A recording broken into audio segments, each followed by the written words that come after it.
Bismillahirrahmanirrahim. Assalamualaikum warahmatullahi wabarakatuh. Nama saya Ruslan bin Ma'mun, kelas A21.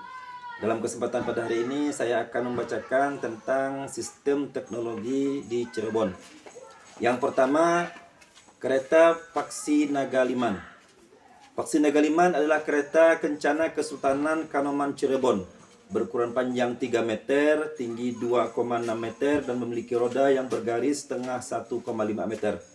Sesuai dengan namanya yang berasal dari bahasa Sanskerta, yakni paksi yaitu burung, naga yaitu ular, dan liman bahasa Jawanya yaitu gajah. Merupakan perpaduan antara karakteristik ketiga ekor binatang tersebut.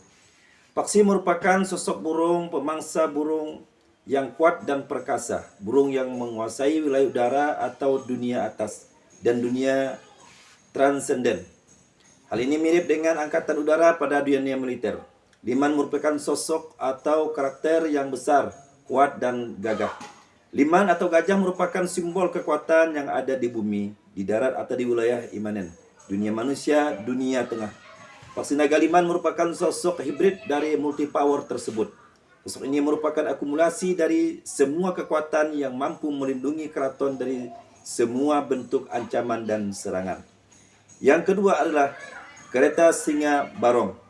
Kereta Singa Barong adalah sebuah kereta kencana yang bentuknya penggabungan dari 4 bagian hewan, yaitu singa atau macan, tubuh, kaki, dan mata, gajah yaitu belalai, garuda yaitu sayap, naga itu kepala. Kereta Singa Barong merupakan salah satu benda pusaka yang dimiliki Keraton Kesepuhan Cirebon. Dahulunya kereta Singa Barong ini menjadi kendaraan yang biasa digunakan Sultan saat menggelar kirap setiap tanggal 1 Muharram. Kereta ini dibuat oleh seorang arsitek kereta Penembahan Losari dan pemahatnya Ki Notoguna dari Kaliwulu. Ukiran yang berbentuk bagian tubuh hewan-hewan tersebut dan menghiasi kereta Singa Barong merupakan gambaran dari terjalinnya persahabatan antara Cirebon dengan negara-negara lain, seperti Cina, India, dan Mesir. Belalai gajah melambangkan bahwa Cirebon bersahabat dengan India. Kemudian kepala naga melambangkan jika Cirebon bersahabat dengan Cina. Sedangkan sayap burung melambangkan bahwa Cirebon bersahabat dengan Mesir. Yang ketiga, Pedati Gede.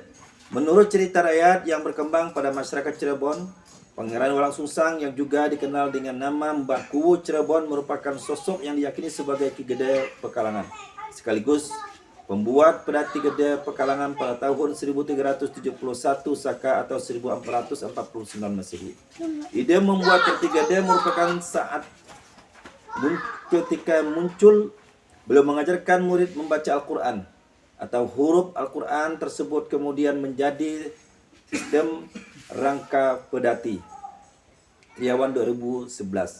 Tidak hanya sebagai alat, Pedati Gede kemudian menjadi strategi akulturasi budaya pada masyarakat yang menganut agama Hindu dan Buddha. Pada masa pemerintahan Sunan Gunung Jati atau Syekh Syarif Hidayatullah sebagai penerus Pangeran Walang Sungsang, Pedati Gede kemudian menjadi alat pengangkut material untuk membangun Masjid Agung Sang Cipta Rasa dan Keraton Kesepuhan. Daya angkutnya diperkirakan lebih dari setengah ton atau 500 kg. Yang keempat, Gapura Lawang Bentar. Gapura Lawang Bentar di Cirebon adalah simbol keakraban antara Kesultanan Demak dan Cirebon. Di Cirebon, gapura ini menghiasi gang di perkampungan dan berkaitan dengan sejarah kerajaan Majapahit dan Demak. Kesultanan Cirebon saat itu sangat dekat dengan Demak, dan salah satu bukti keakraban ini adalah keberadaan Candi Bentar di Cirebon. Gapura Lawang Bentar adalah gapura tanpa atap yang terdiri dari 2 bagian yang terpisah, yang biasanya berfungsi sebagai gerbang masuk ke suatu kompleks bangunan seperti masjid ataupun keraton.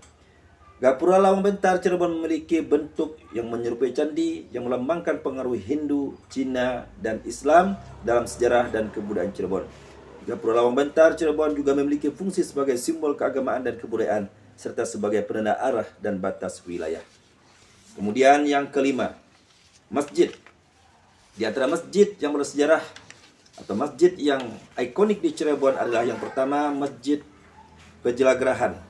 Pangeran Cakrabuana membuat Masjid Pejelagrahan pada tahun 1445 Masehi dalam catatan Suaka Purbakala. Sementara itu dalam catatan Babat Cirebon, Masjid Pejelagrahan dibangun pada tahun 1452 Masehi. Pejelagrahan berarti jala dan rumah. Pada zaman Pangeran Cakrabuana, masjid ini menjadi tempat ibadah dan istirahat nelayan setelah berlayar. Masjid Pejagrahan berada di Kelurahan Kesepuhan Kecamatan Lemah Wungkuk, Kota Cirebon, Jawa Barat. Masjid ini berada persis di samping Kompleks Kesultanan Kesepuhan Cirebon. Secara bentuk masjid ini tak berbeda dengan masjid pada umumnya. Yang kedua, Masjid Agung Sang Cipta Rasa. Masjid ini dibangun sekitar tahun 1480 Masehi atau semasa dengan Wali Songo menyebarkan agama Islam di tanah Jawa. Nama masjid ini diambil dari kata sang yang bermakna keagungan, cipta yang berarti dibangun, dan rasa yang berarti digunakan. Masjid Agung Sang Cipta Rasa yang terletak di sisi barat alun-alun di depan Keraton Kesepuhan Cirebon merupakan salah satu masjid tertua yang ada di Pulau Jawa. Yang ketiga, Masjid Raya At-Taqwa. Masjid Raya At-Taqwa, Kota Cirebon didirikan pada tahun 1918 di satu kampung yang bernama Kejaksan, yang terdiri dari dua bagian.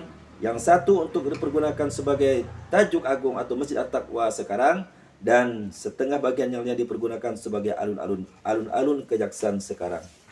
Sekian, terima kasih. Assalamualaikum warahmatullahi wabarakatuh.